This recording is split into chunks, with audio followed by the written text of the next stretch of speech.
Hey,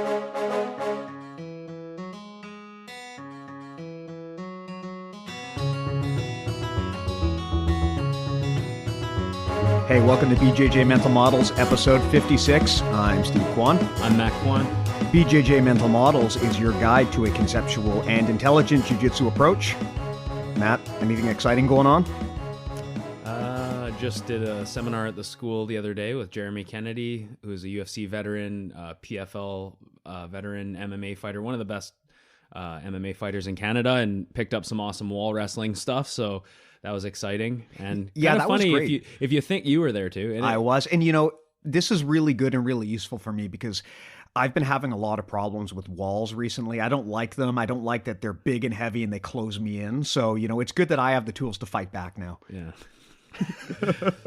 I think it's kind of funny because really the only practical application for a seminar like that as a pure grappler is like either you're thinking about doing MMA or self-defense. Like really, there's no competition where there's a wall. But I like the idea. Should be. There should be. It would be kind of cool to have like a grappling competition where there's just a random wall attached to the mat and you can totally utilize that for your Just advantage. one wall on one side so that everyone's trying to get to that side so they can exploit it. Honestly, that's how I visualize it. But when I pose that idea to people, they're like, oh, that's stupid, because then you'd see like people stalling people on the wall. I'm like, as if you don't see people stalling already. Yeah. That'd be awesome though. Like I actually really enjoy wall wrestling, and like you just realize how little you know when you have an elite wall wrestler like Jeremy come in and show you some cool stuff. But he definitely just like really showed some awesome details and things that he does on the wall. Basically just like a part 2 of the first seminar he did. And yeah, that's kind of our approach at On Guard, where, you know, even though that's not really applicable to a grappling competition per se, it's like you're learning from a different perspective and doing grappling in a different way. And I think it crosses over and sort of gets the creative juices flowing. And I think it's awesome to at least be aware of how much of a difference the wall makes. You know, as a grappler who just does traditional jiu-jitsu using traditional jiu-jitsu rules, you're kind of used to not having to think about walls being there. And once you actually start sparring with a wall, you realize that, you know, unless you're going to get attacked out in an open field, wall wrestling is really, really important. It makes a massive difference. There's a whole series of strategies that apply differently when you're up against a wall. And I mean, as someone who likes to cheat when he's grappling in class, you know, I love to just run off of the walls and do annoying things to escape. And you're not supposed to do that, but it makes a big difference. It is I think, a big blind spot to people who maybe want to learn jiu-jitsu for self-defense. You know, you don't really realize what a difference it makes when you get cornered up against a wall, or what if you stand up and someone presses you against a wall. Yeah. I think everyone, if they're interested in self-defense, should try that at least once, because in the real world, you're not going to have a ref who stops you and pulls you back to the center if someone jumps you on the street.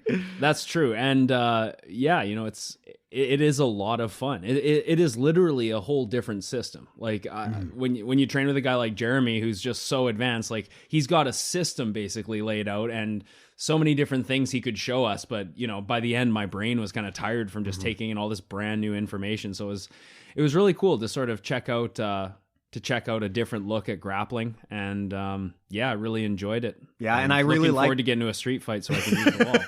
I really liked when Jeremy picked up one of your students and made him do a 270-degree flip in the air off of a high crotch. That was pretty great. Yeah, in certain positions, like he showed a really cool counter to a Kimura trap where you basically switch from a single leg to a high crotch just by passing your head to the outside, and you basically the guy becomes weightless and you can just dump him from there. And he showed me some cool lift techniques to just get some quick takedowns back to the mat. And it was just really awesome material. So big thanks to Jeremy Kennedy for that seminar. Yeah, and for anyone else who manages to catch Jeremy if he's off traveling somewhere and gets a chance to train with him, highly recommended. This is the second time I've been to one of his seminars, and he's an awesome teacher. Great teacher. Yeah, it's actually really impressive for a guy that young, you know, who has that kind of teaching skill. A lot of people teach for decades and decades and never get as good as he is at explaining and breaking down complex concepts. So a lot of the stuff he says and the way that he explains things sticks with me, and I use that with my students as well. So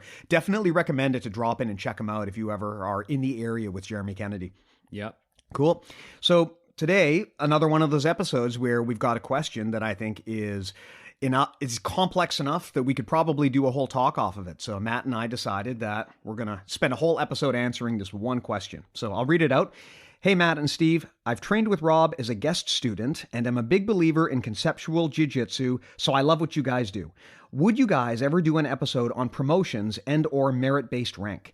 I come from an association where we have 2 annual grading tests tied to a somewhat self-defense, somewhat sport curriculum.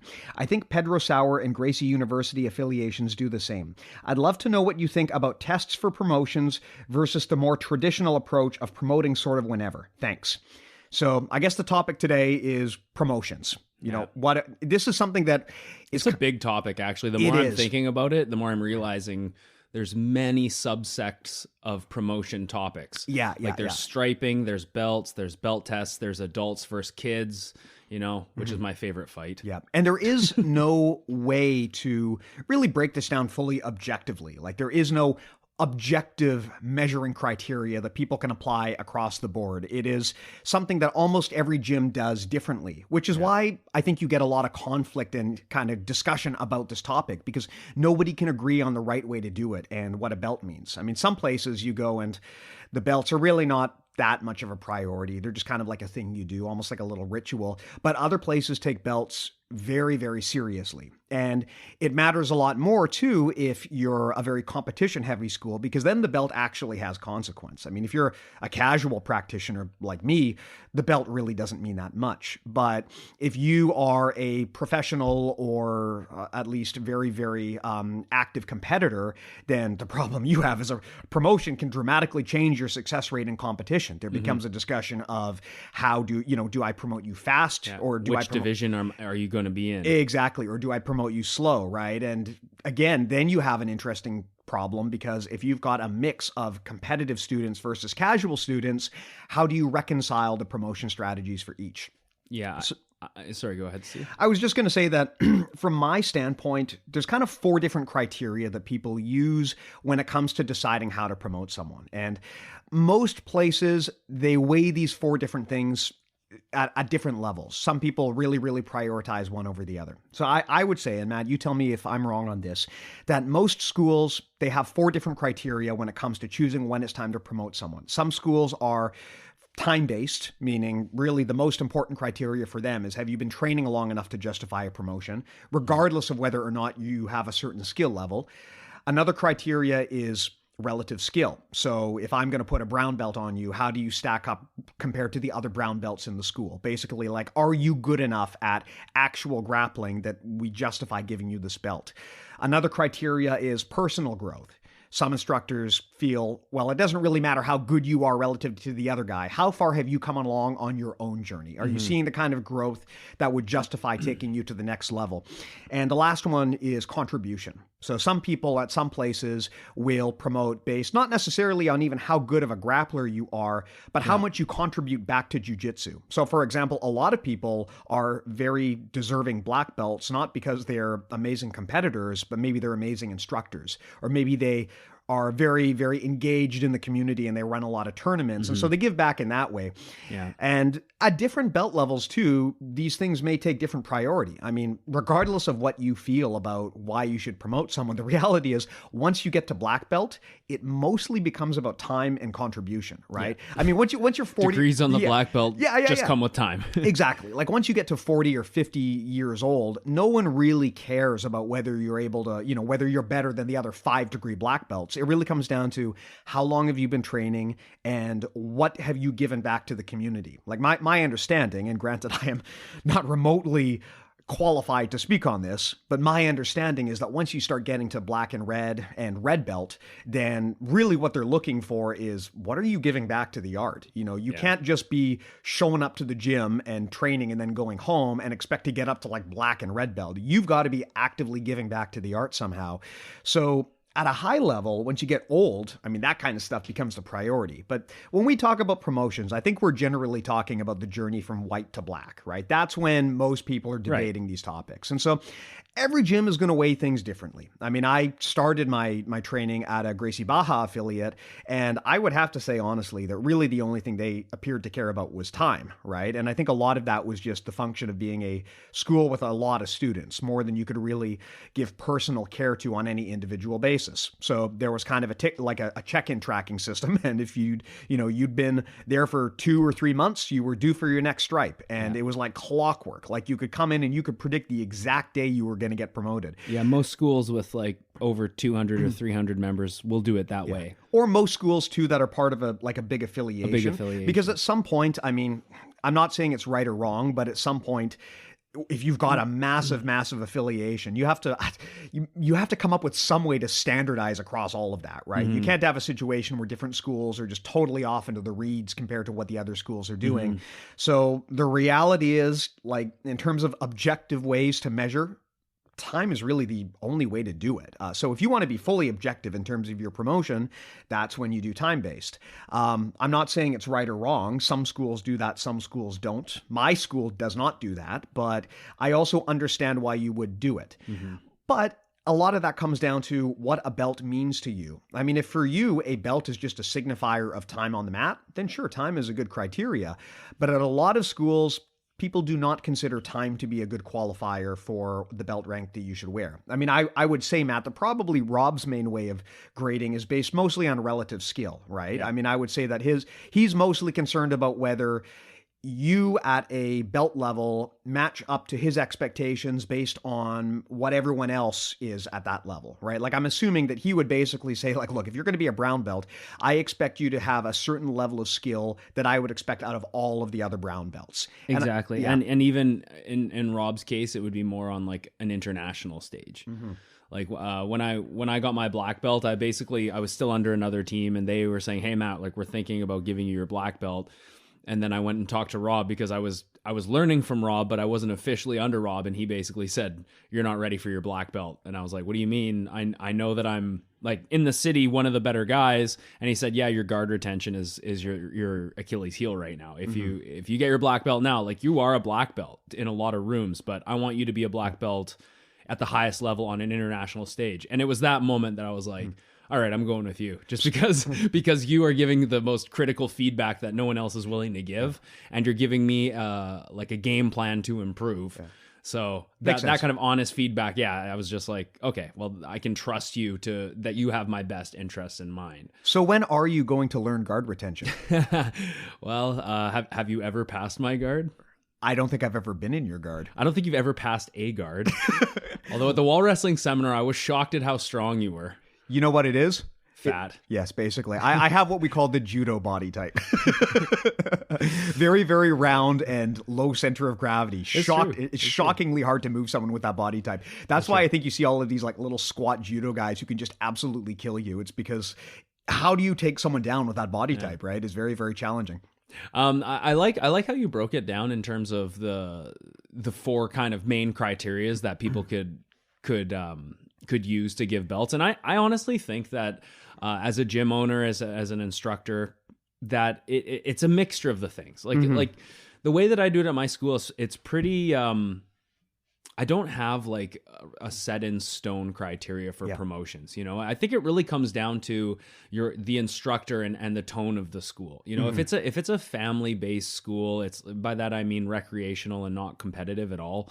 And there are schools like that. Generally, it's time-based and not merit-based. Whereas Rob's school is the extreme of merit-based. It's like, if you're not showing these skills, you're not getting promoted. Yeah. And he's told me that there are people in my school that will never get a black belt. Yeah. And that is honest, brutal feedback that, like, somebody like me hungers for. Other people might get deterred from that because they say, well, if I'm putting in this time, I want to get my black belt. But that's like saying that everyone should graduate from university. You know, it's like, not everyone should graduate from university. Not everyone should be a doctor. Not everyone has the qualifications or the abilities to do that. So I would even break it down further and say that, look, just because one school won't give you a black belt because you don't measure up to their standard, that doesn't necessarily mean that nobody will ever give you a black belt. It just means that what you want out of jiu-jitsu probably doesn't really align with that school. And I don't think that's necessarily a bad thing. It is, for example, with the example you gave, I mean, yes, maybe you don't have the passion and just the innate talent and the drive to become a medical doctor, but that doesn't mean that you can't become like a doctor of statistics or a doctor of engineering or something. There's other paths, and it is possible, I think, to attain that status, but you need to find someone who kind of teaches the sort of jiu-jitsu that you want. And I think that's why it is important when you go to a club to understand what is your promotion criteria. Because you're right, it likely isn't going to be the case that your school is going to say, we are 100% time-based. Usually every school weighs each of these things differently. Yes. But I think it is important to have that talk with your instructor and just ask, like, how do you define success? How do you reward belt promotions? Because it's going to be different for everybody. And in the example that you gave, where you're talking about relative skill, that can vary as well, because some schools will say, we've got a standard of skill that we expect for brown belt, but maybe that only pertains within their school. Whereas some people, like Rob, might say, we have a relative skill that we hold internationally. If we give you a black belt, we want you to be good enough that you can hang with black belts anywhere in the world. Whereas some people might basically say, like, we've got our own system and this is what black belt means to us. So maybe they're only weighing the scales based on their local culture. So there's different ways to do it. And there's pros and cons to each. I mean, I don't think that one is necessarily better than the other, but I do think that it's important to have that discussion with your instructor. I mean, my school, the way that my instructor describes belt promotions is as a personal journey. He doesn't really care so much about how you stack up to other black belts. He views jiu-jitsu as a vehicle for personal growth. So you don't have to be going out there smashing people with your own belt rank, but you need to be growing at a level that merits leveling up and going to the next level. Like you need to be patching those holes. You need to have the technical knowledge that you can achieve things at certain levels. Doesn't mean you're always going to crush people who are a belt rank below you, but it's really a measuring stick against yourself.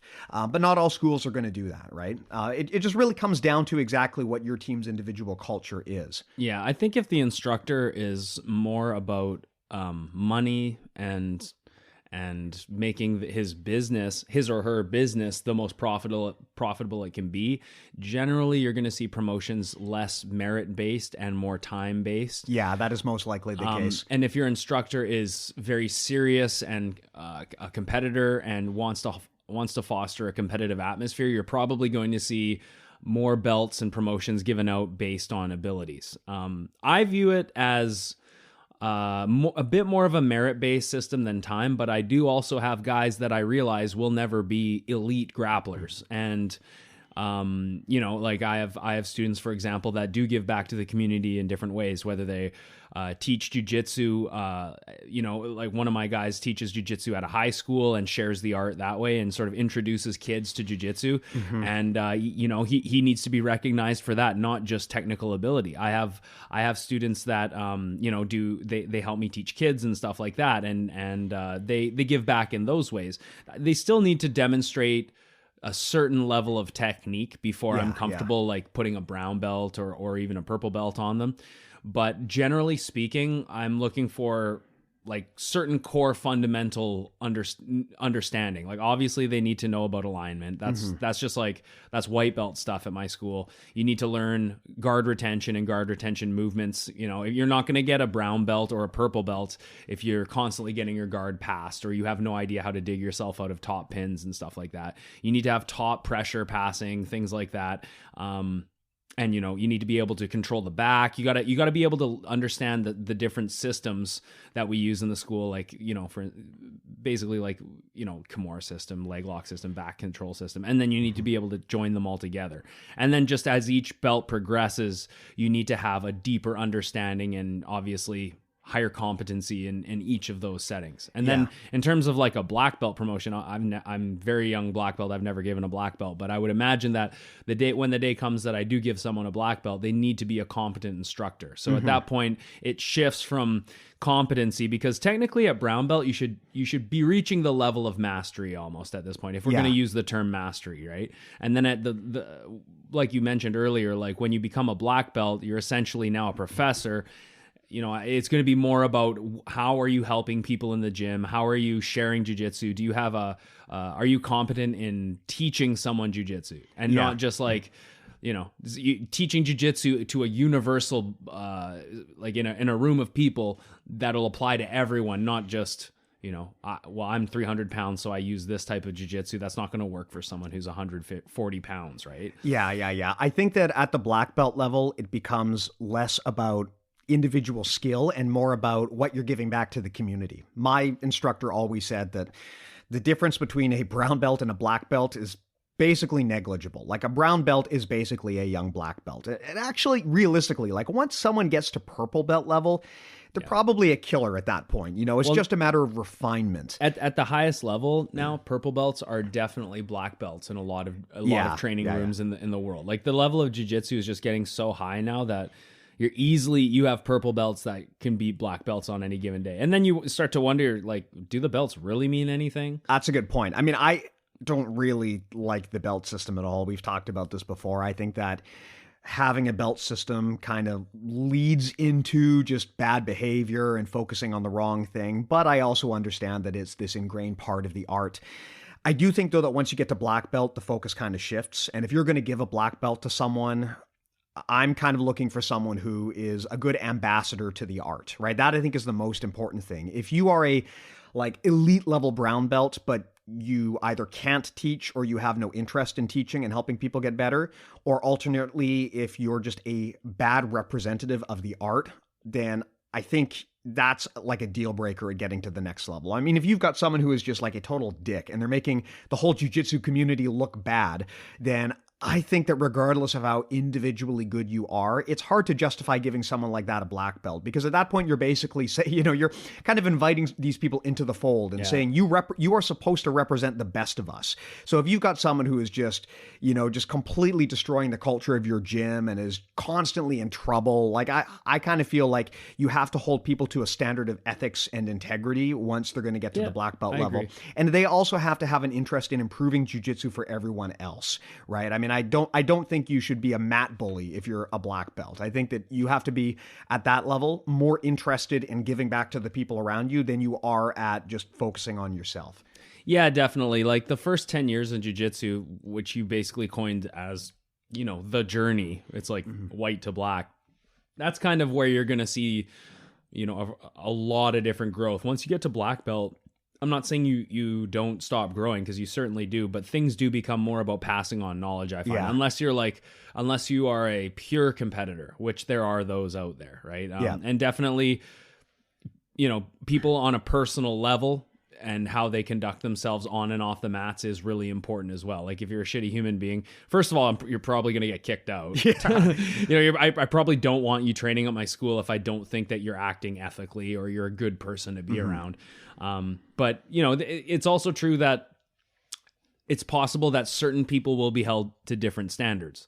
Like if I have a student who's showing up every day and he wants to be a world champion, and that's his goal, I might expect more of that person. I might expect more of their skills, because now we're comparing them on a world stage, right? And it's also kind of used as a bit of a motivator, whereas someone who's completely recreational, you know, comes in twice a week or whatever and doesn't really compete or things like that, it's, you know, it might have a different standard. Yeah. And I also think I'm a firm believer that, you know, as the head instructor, you should, whether you're talking about adults or kids, you need to roll with your students to really know where they're at. Yes. And I feel that a lot of instructors out there don't necessarily always do that. And a lot of instructors certainly don't roll with the kids, which I think is, you know, maybe as I get older, my opinion will change, but I always roll with the kids, because I feel like there's no other way to really know where they're at, and because I like to beat up kids. Yeah. I like to roll with the kids because I want to have a few good years of just totally destroying them, because I know eventually they're going to get their grown-up strength and they're going to kick my ass. That's right. And I want to be able to rack up so many wins against them that they'll never be able to equal the score, right? Yeah. We've got this one kid at our school who is just a total prodigy, and he always has been. But at least when he was like 13 years old, I could wreck shop on him. But now he's in there. He's maybe 16, 17. He's tapping everybody. Like, the guy is phenomenal. But I can always say I probably tapped him like hundreds of times more than he's tapped me, because I sparred with him before he was even a teenager. So that's right. Yeah. No, it's good to see prodigies coming up and like get your licks in while they can, because they're out there, right? Like, kids are starting at such a young age now. That they just, by the time they're like 15, 16, they're, you know, like, they're just unreal. Like, I started when I was like 20, 21, and yeah, now I look at the growth that some of these kids have, and it's just insane. Yeah. And the level of training is so different from when we started. I mean, I remember when you and I started, there were maybe a handful of schools in the BC Lower Mainland that you could train at. And in terms of knowledge that was out there, there was Submissions 101, and which is the best. The best, of course. And there were a few early Kesting DVDs, but even Stefan Kesting was just getting started at the time. Like, he wasn't at that time bringing in experts. He was just doing his own thing. And there were a few like random instructional DVDs, but most of them were not very good. That was all you had. And now, like, the biggest problem that I have is there's this overwhelming abundance of quality content. And so the question is not, how do I get this information? The question is, I've got this ocean of amazing information, and I've only got so many hours in the day. So what do I focus my very limited time on? And it's a very different problem. And it shows when you're sparring with some of these kids, because you've got these like white belts who are doing barambolos and doing worm guarding. They're good at it. And man, I remember, like, I didn't even learn how to do like an omoplata until I was blue belt. And these guys are doing this crazy high level stuff. It's a lot like the public education system, where, you know, stuff that we would have learned in grade 12, the kids now are learning in grade 7. Just there's compression of information as more knowledge is acquired and the teaching techniques get better. And it's basically, what I'm trying to say is that the next generation is going to crush us. So we've got to get so we've got to get all of those submissions in now while we can, because eventually they're going to lap us. And, you know, we want them to remember when they were the nail. That's right. I have parents that come up to me before kids class, and they're like, oh, you know, so-and-so's been real cocky around the house. And, you know, I just so you know, I want you to take him out. Yeah. like feel free to go hard on him. And then, you know, during practice, I'm like, hey, I know that this is revenge in a way for them. Yeah. And I'm doing it in a safe, controlled environment. So, and it's good for the kids too, you know, to get like knocked down a peg or whatever, and then they get back up. I was actually having this conversation with one of my really good friends that trains with me, and we have a few junior students that are, you know, not super young, like 20, 23, like pretty young. And the level of skill that this guy has acquired, not my buddy, but one of my junior students, he's acquired more in 2 years than I probably did in like 6 or 7 years. And that's because, like you said, all the knowledge that I've acquired over a decade, I'm trying to now break down into systems and concepts just through Rob's teaching, and I'm able to like basically upload that information into my students much quicker, and as a result, like, they benefit from the lessons that were learned before them, so they have an easier, better paved road to mastery than we ever had. Like they have all the knowledge, but it's kind of like been condensed and it's structured in such a way that it's much easier to absorb and to practice. Exactly. And it'll happen again when they step into a professor role in whatever, a decade. They're going to be able to pass that knowledge on to kids that have trained a decade earlier than they did. You know, like some kids start when they're like 3, 4, 5, and then, you know, they're going to get access to some really good instruction, hopefully. And then, you know, sky's the limit when you start at that age, right? If you put that much time into something. Yeah, my daughter's about to turn 3, and today was her first jiu-jitsu class, and she loved it. It was actually really funny. I saw the video. It was adorable. It was funny because at the end of the class, they do the stripe promotion. And of course, you know, with kids, they get stripes every 2 weeks or whatever. But my daughter was sitting there and she saw these other kids getting stripes, and she kept saying, I want a stripe. I want a stripe. Can I have a stripe? When do I get a stripe?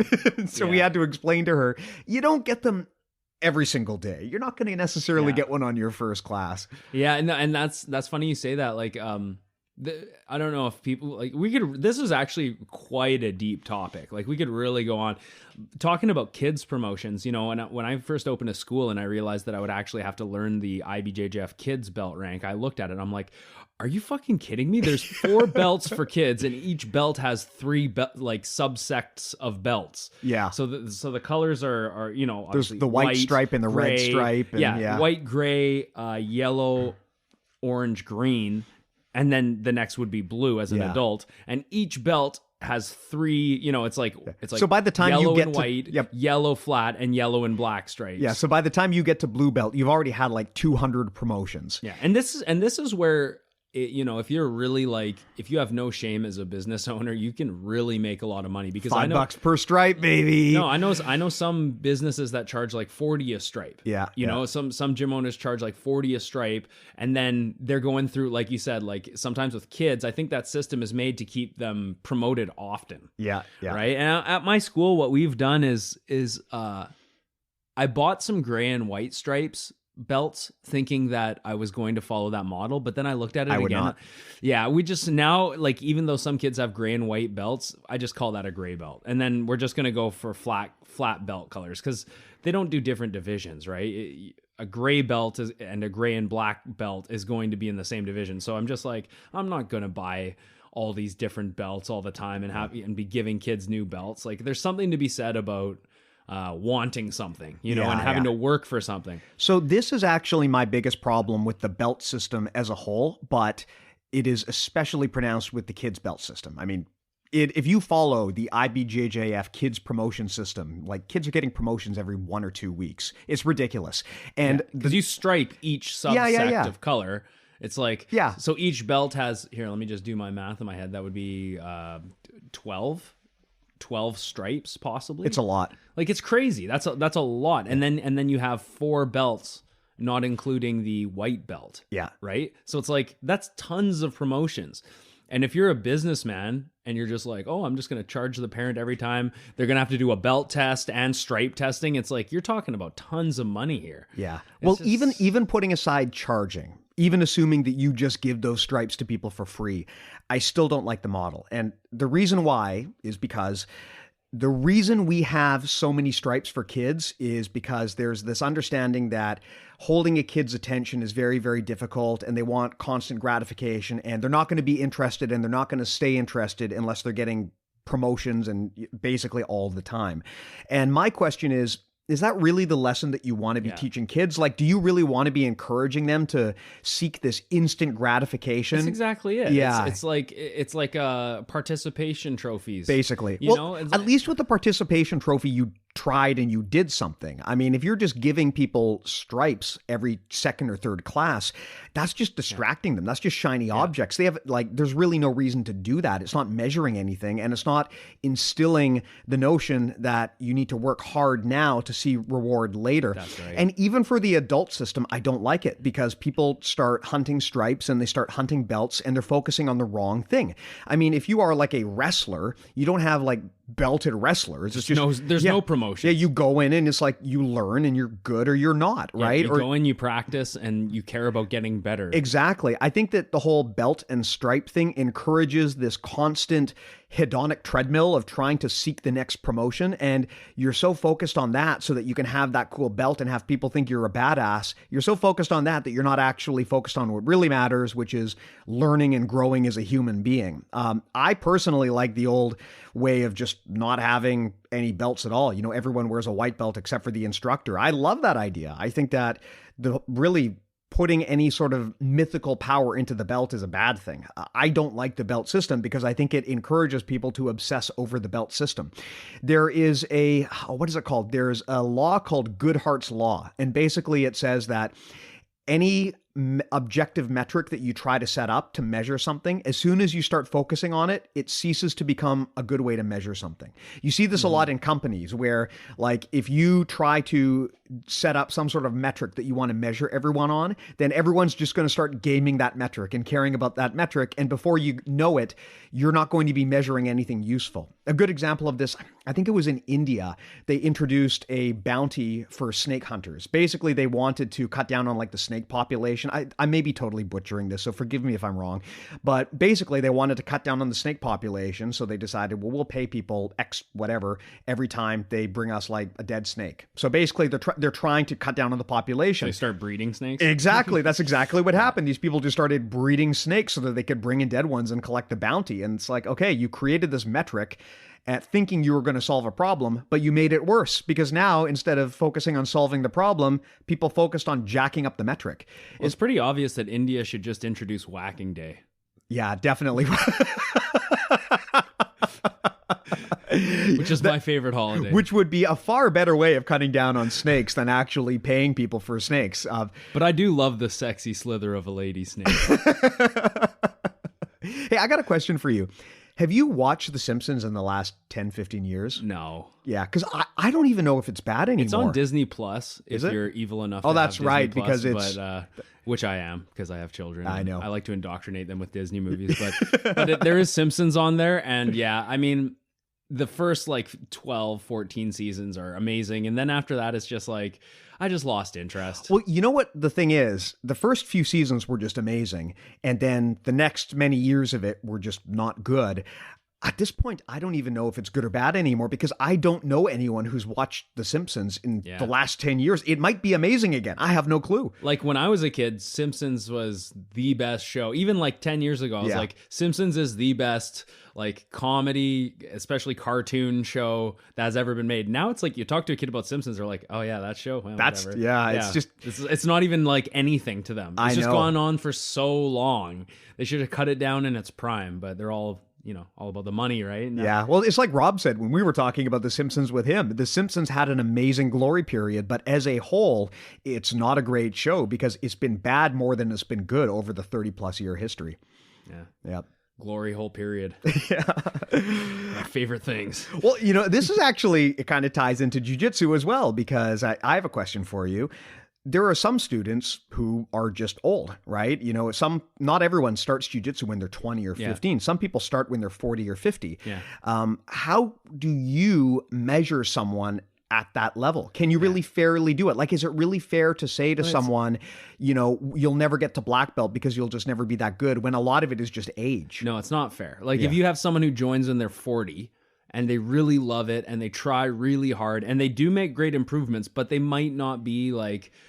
Internationally, if they go to Worlds at blue at their age, they're going to lose. It's like, well, that doesn't mean that they don't deserve a blue. Mm-hmm. It just, that's why I say, you have to be flexible. You can't just be like 100%, firm in your criteria. I think it varies from, obviously each instructor has a different way that they grade, and each student deserves a different criteria because let's be honest, like not everyone is the same. Not everyone goes into jiu-jitsu for the same purposes, and not everyone is the same age or has the same athletic abilities. I think it really does have to be a flexible promotion criteria based on the individual. Yeah. But I think that as long as you're an instructor that is ethically speaking and morally speaking, you are operating from a point of view of trying to cultivate the most authentic and highest level of jiu-jitsu possible rather than make the most money possible, you're gonna be successful. Yeah. Guys that are that promote just purely on, trying to give belts away and stripes away because it brings in revenue. Yeah. Or because it keeps you on the hook, right? That's, I think, a lot of why people give these stripes so frequently is because it creates kind of this hedonic treadmill where you're always coming back for the next one. I mean, it's amazing how much you can brainwash someone with 5 cents worth of hockey tape. It is amazing. It's amazing. And in my school, most of the people there, if not all of them, because of the environment, most of them, when I promote them, they tell me I don't think I was ready, or I'm pretty much none of my students that I'm aware of hunt the promotion, and that's because we have an environment of authenticity and standards, and also because you guys never wear gis, so therefore you never wear belts. That's also true. We wear gi like 20% of the time, but no, still, like, we're not. We don't set up some schools are like, oh, sign up for your belt, for your stripe test and things like that. It's like, that stuff is so you're using it as a marketing tool, and like you said, you're keeping people on the hook, like, oh, I better sign up for my stripe test or I'm not going to get striped. It's like, what kind of a business practice is that? Like, this is, the instructor should be basing it on the individual. And, I think the majority should be based upon merit, but there's definitely going to be exceptions where you could promote someone based on time, based on what they do for the community and what they do for the school, and also personal growth. Like, I don't think there's anything wrong with that as well. I think it's a balance, and it's at the instructor's discretion. But again, if your instructor only thinks about money and growing their business and retiring early and things like that, then you're going to have issues. If your instructor genuinely cares about the development of each person in the room and cares about jiu-jitsu and cares about advancing jiu-jitsu, then you're going to have good times. Yeah, I think that regardless of what promotion strategy or criteria your instructor uses, really there's two things that you as a student should look for from your instructor to tell whether they're ethical and honest about this. One is they should be completely open and transparent about how and why they promote. It shouldn't be some magical, mysterious thing that nobody understands. He should be able to, or she should be able to fully explain it and justify it to you. Yeah. And it should be a standard that you can look at every other student in the gym and apply to. Yeah, like you should be able to go to your instructor and say, what do I need to do for the next promotion, for the next stripe, whatever. If your gym doesn't do stripe, the next belt, right? Exactly. Like when I got to brown, I told my instructor, I don't want stripes.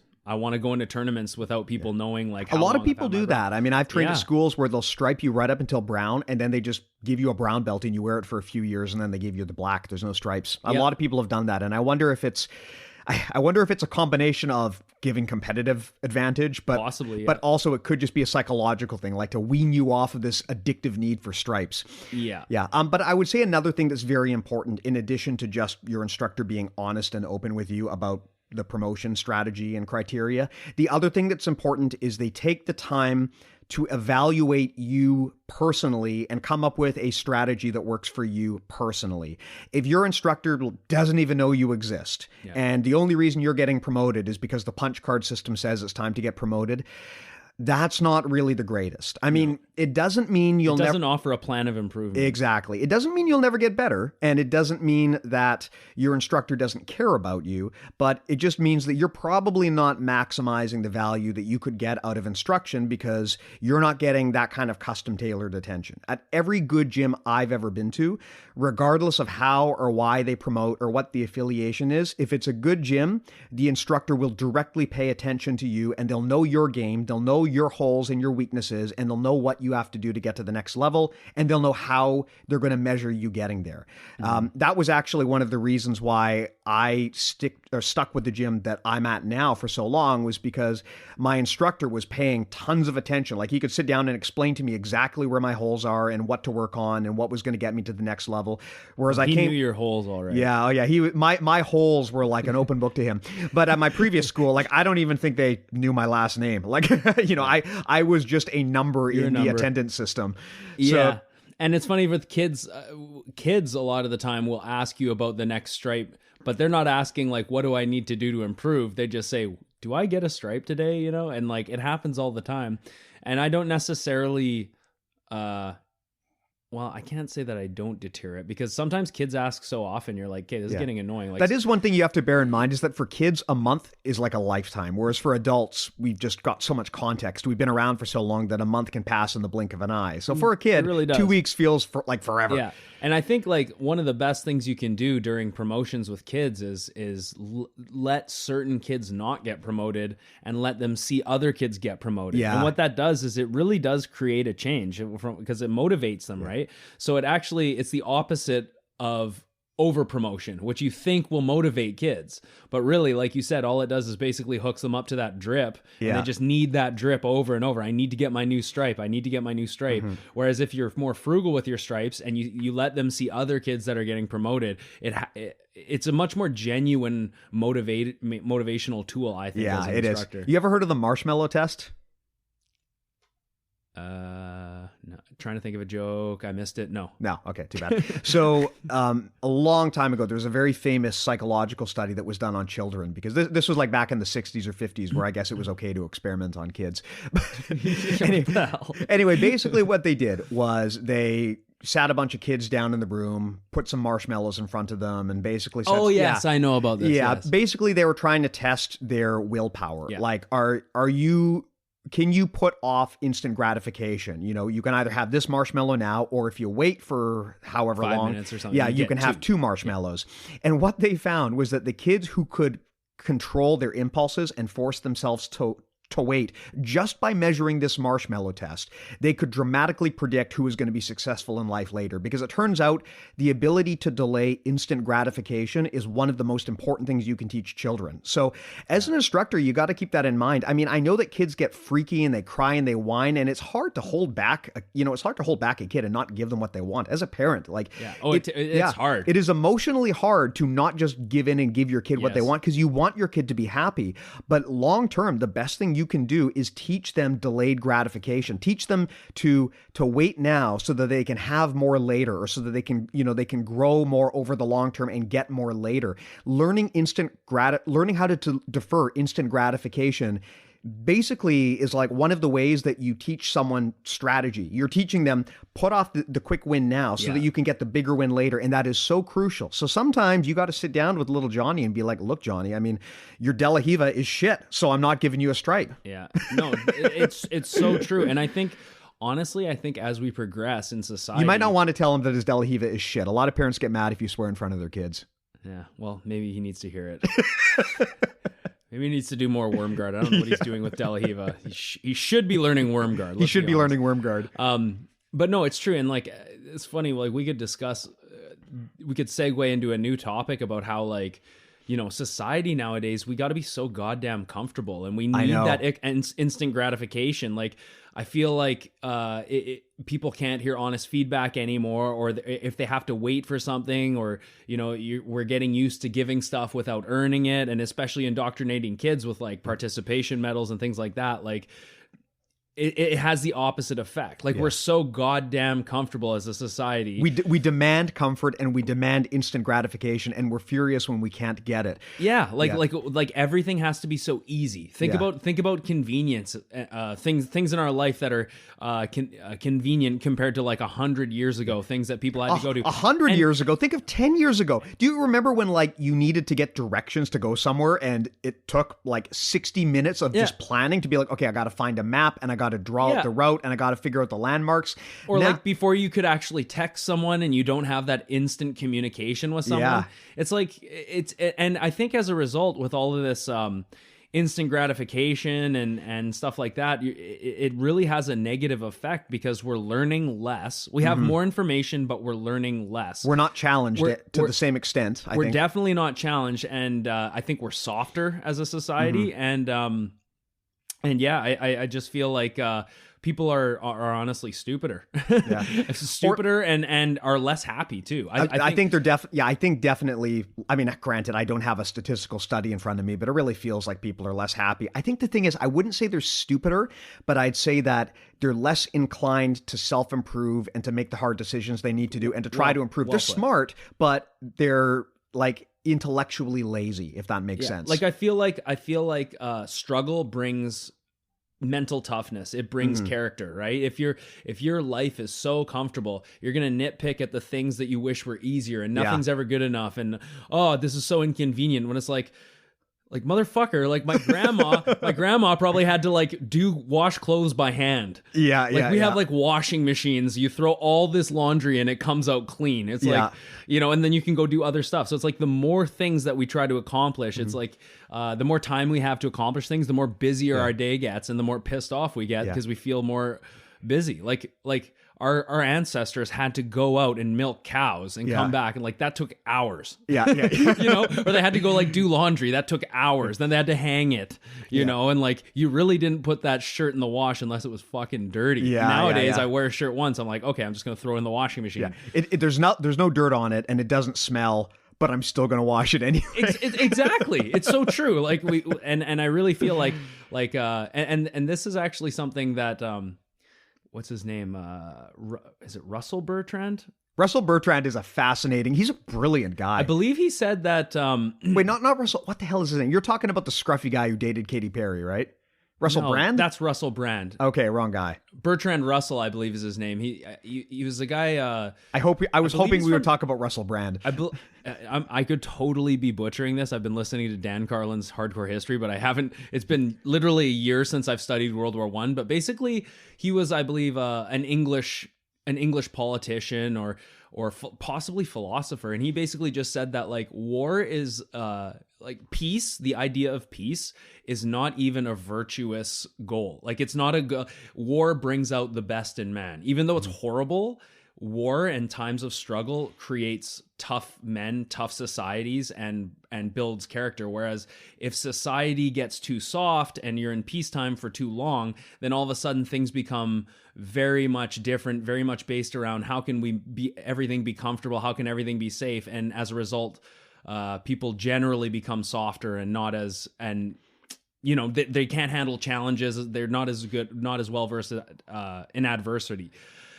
I don't necessarily think that war is a good thing, and I don't think that peace is not virtuous or not good. But I think resistance he's on is a good thing. Yeah, exactly. Resistance builds muscle, right? Like in order to build muscle, you have to be met with challenge. And I think that that's something that we're trying to take out of society right now, is we want our kids to be so comfortable and we don't want to give them that hard feedback when really that's really what's good for them. Yeah. I mean, I'll give you an interesting example because it's not just kids. I work in software, and I've worked at a lot of bad software companies who really kind of abuse their employees. And by that, I mean, they just make them work ridiculously hard for no benefit to them. So they'll ask their people to work like 80 or 100 hours a week or whatever. Yeah. And honestly, if you've ever run a business for a long period of time, you know that there's very diminishing returns in doing that. It's always going to wind up hurting you in the end. But when I got into management, I decided I was just not going to be that guy. I was going to make sure that we never overworked our staff. We would only ask people to put in the time that we were entitled to do, and we'd be very fair, and we wanted everything to be nice and easy. And what we found was it actually got to the point where employees complained about this because we would get they wanted to work hard. Yeah, we would get very rigid about this and be like, not a second of overtime. Like you pack up and you leave at 5 o'clock. Like we do not want you. And even during those 8 hours where they were there, we tried not to stress them. We tried to make sure everything was easy. They knew exactly what to do. They didn't have to stress. And that worked okay for about 6 months. And then productivity dropped. And then one day they came to us and they were like, there's no challenge here. Yeah. Like we don't care as much. Yeah, what you're asking us to do is so patently easy that I feel like just a hamster in a cage, right? So what we did then was we ratcheted up the tension a little bit, and we realized that there's a healthy level of stress that you need to provide people. Mm-hmm. You don't want to burn them out or kill them, but you need to be putting enough pressure that people are forced to respond and they're forced to grow. So this is something that I've actually learned working in business, is that a lot of the things that you think are frustrating when you're the employee, when you become the manager, you realize actually there's good reason for doing it. Like if you make everything perfect for your employee, they're going to wind up hating it. It's like that scene in The Matrix where Hugo Weaving, Agent Smith, goes on and he's like, we used to make this Matrix perfect for you guys, but you all hated it. You wanted it to be miserable. So it's the same thing. There has to be some degree of realistic tension and resistance, or people are not engaged. That's just part of being human. And I think part of the reason why everyone is so snipey online and frustrated and difficult all the time is because they don't actually have a real challenge in their lives to rally against, or something, a real goal to seek. So they kind of just lash out and make challenges where they see them. And I think that's why so much of modern society just seems like unproductive. But are you kind of describing communism in a way, like making everything equal, making everyone work the same amount, and then and then you get the same return, where it's like you kind of take away the ambitious part of having a career, and like there's certain people that are happy to do little, and then there's that part of the population that really wants to do the extra hours. They're obsessive and they really want to see how far they can do it. And then what doing something like what your company did suppresses those people, and as a result you don't see people like reaching these high levels. No, that's not what I mean, because what I'm saying here is it's not that we wanted like to set some sort of like equal distribution standard. It's more just that we didn't want to force people to be overly stressed. We wanted to reduce stress levels so that people weren't burning out, right? Because I'd seen that in previous careers. Yeah. So it wasn't like a matter of like redistributing wealth or anything. It was more just we didn't want to we didn't want our employees to be like too stressed out. And then I realized at some point after doing this for years that employees do want a degree of stress. There's a dial, right? It's not an on or off thing. There is a level of stress that is healthy and engages people. It's when you push beyond that and you start just like asking people for more than you should be, that's when it becomes a problem. But in general, there needs to be some degree of stress or people just don't feel engaged, right? Yeah, maybe communism's the wrong word, because I didn't mean the equal distribution of wealth. It's more trying to make things too comfortable for people. Exactly, which communism certainly did not. But, well, I don't think communism was ever necessarily about trying to make things.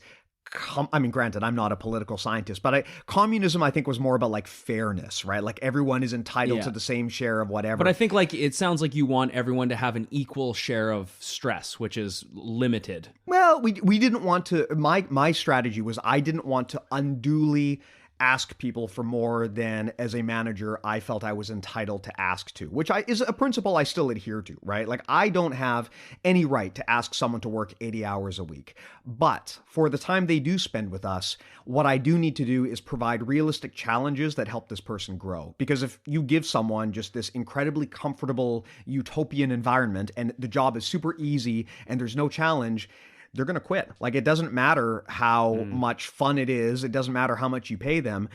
People do ultimately want to be engaged, right? It's hard to get better and it's hard to advance your career if there is no challenge on the job. There's got to be some challenge all the time, right? Yeah, no, I totally agree. And just like working in the culinary industry for over a decade, I realized that most cooks will be working more hours than they're expected. Mm-hmm. And what happened at the hotel by the time I was leaving, when I started, the hotel was just like, if you did overtime, you didn't even get paid. Like it was more of the old school culinary industry. And by the time that I got out of that hotel, it was, they were starting to force you to take breaks, and it had made a complete shift in culture. Yeah. And what had happened was a lot of the cooks actually got pissed off about that. They wanted to work more.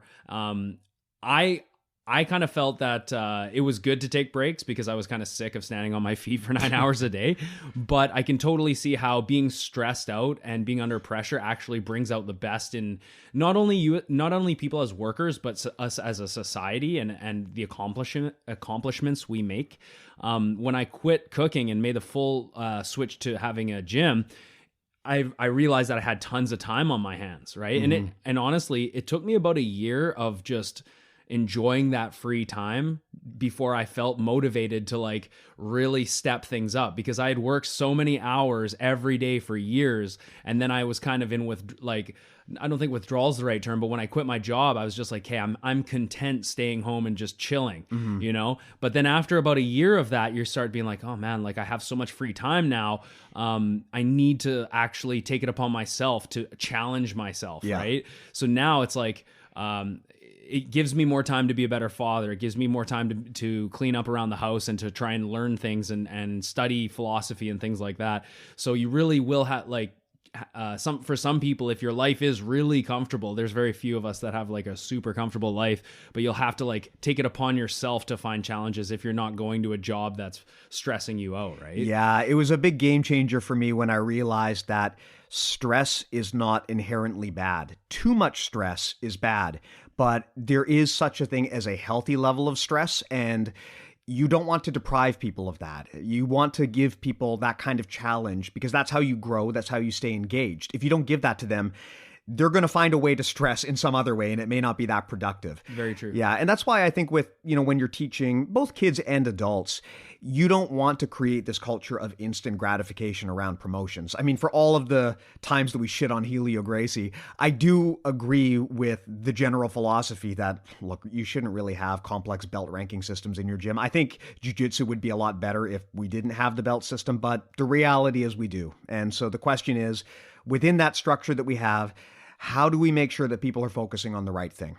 I do disagree with Steve. Like, I actually like the belt system, and I have reasons for that. Like, in terms of competitions, it's important to, like, you couldn't just have everyone as a white belt until they reach black belt and it's just a giant pool with two divisions.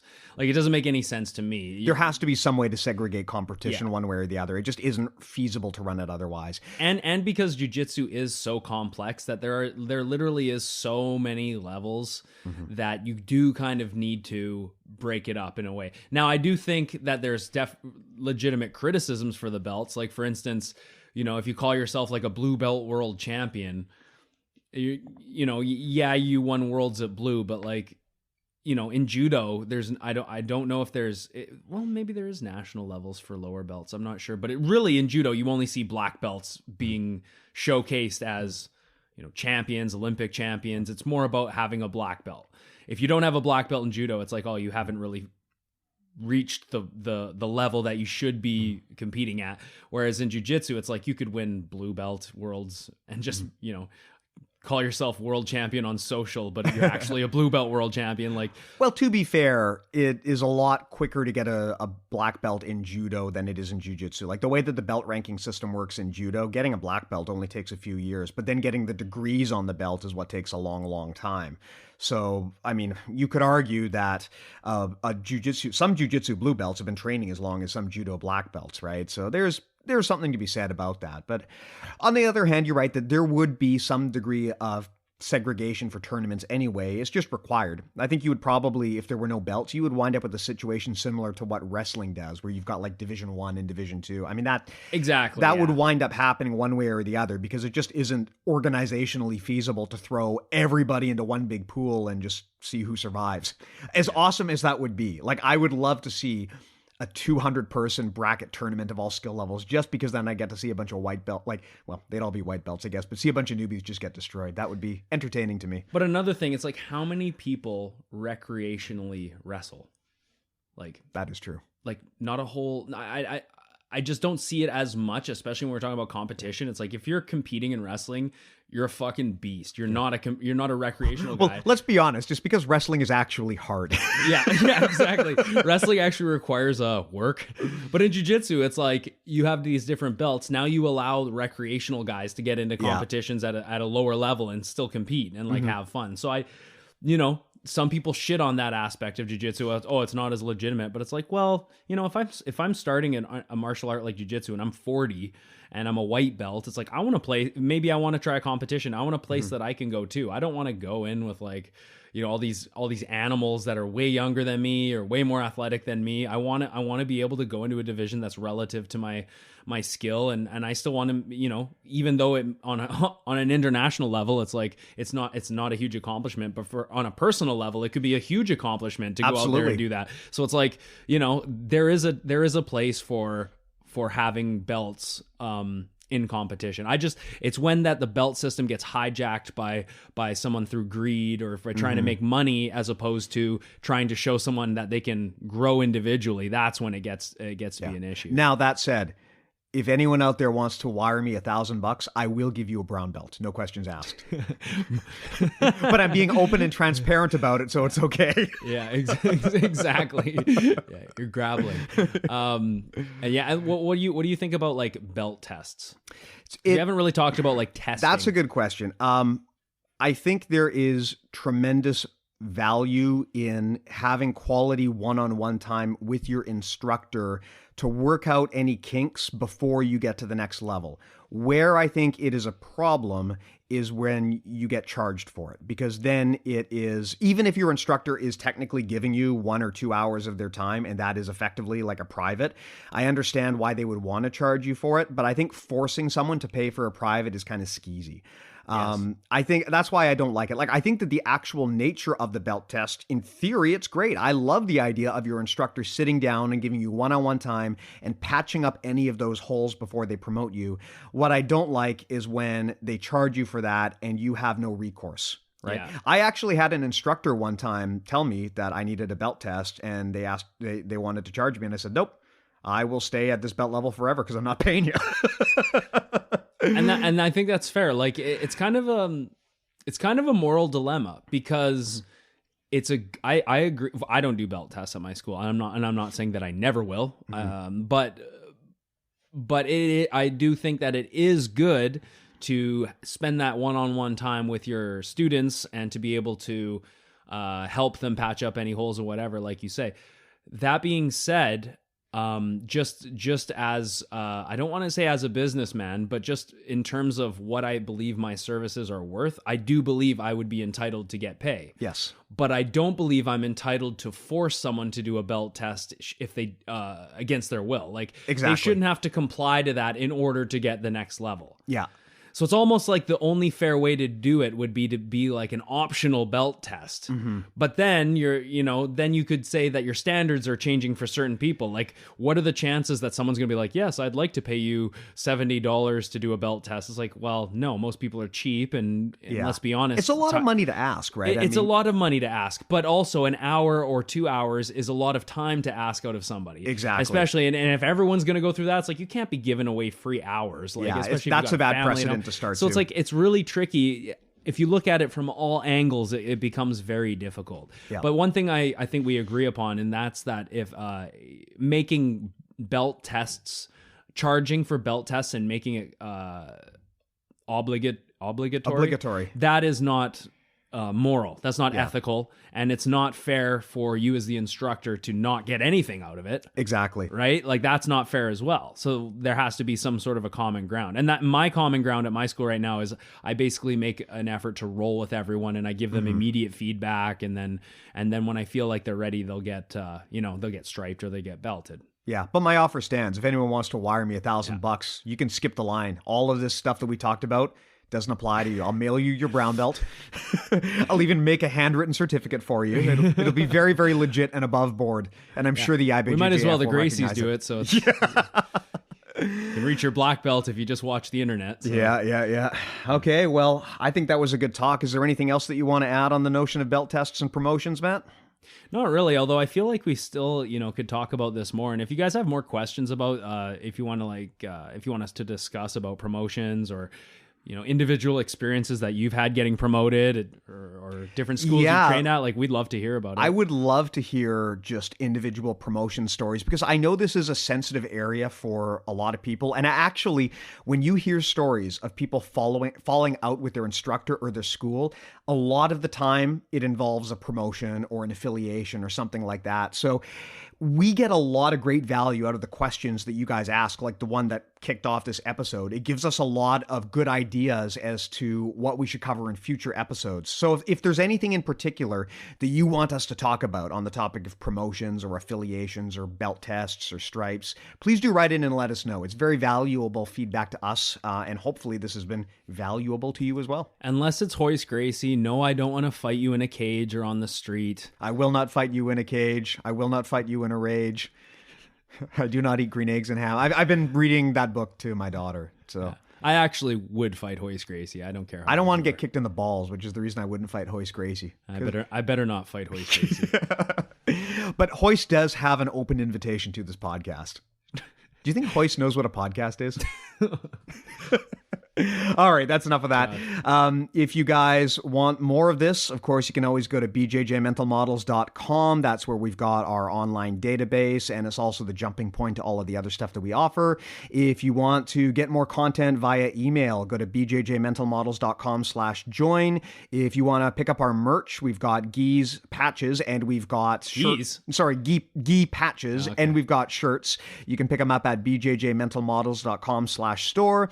Of course, you can always follow us on Facebook and on Instagram. That's probably the best place to get a hold of us. So if you've got any questions or want to give us any feedback, please do there.